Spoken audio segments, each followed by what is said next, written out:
Assalomu alaykum ijtimoiy tarmoq kuzatuvchilari. Mening ismim Odiljon. Ko'p yillik tajribaga ega trenajyor ustasi sifatida sizlar uchun begovoy doroshkalar haqida top 5 ta muhim ma'lumotlarni aytib o'tmoqchiman. Bilganlarga takror, bilmaganlarga ilm bo'lib qoladi. Buni hozirda begovoy daroshkani qanaqasini olishni bilmayotgan, o'ylanib yurayotgan do'stlaringlarga yuborib qo'yib turasizlar. Bular asosan begovoy daroshkalarimiz ikki turga bo'linadi. IC motor deyiladi, ikkinchisi DC motor deyiladi. Ularning motorida farq qiladi. IC motorlarimiz asosan zallar uchun mo'ljallangan bo'ladi.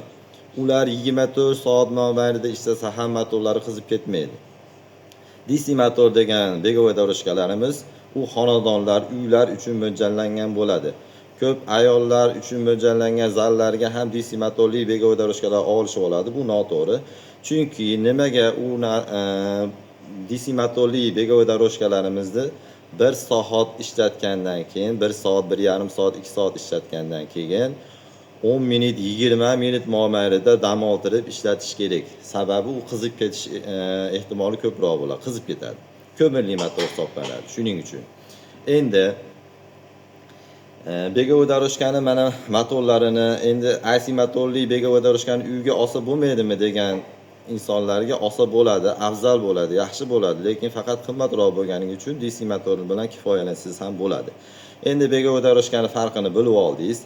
Endi begovoy daroshkani qanaqasini olish kerak?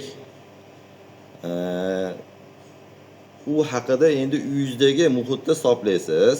Uyingizdagi muhitda eng vazni og'ir insonni hisoblaysiz. 100 kilo bo'lsa, 100 kiloli insonga 120 kilo, 130 kiloli odam ko'taradigan begovoy daroshka tavsiya etiladi. To'shni 100 kilo ko'taradigan begovoy daroshka olmaysiz.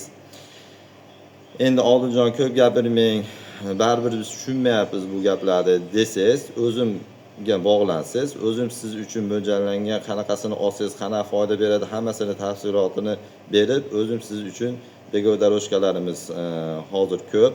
Har qanday vaznda ko'taradigani, har qanday holatdagi trenajyorlarimiz hozir sotuvda bor.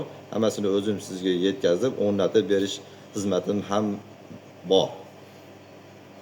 Keyingi ma'lumotimiz endi buni ham o'tkazib yubormaslik uchun, yo'qotib qo'ymaslik uchun obuna bo'lasizmi?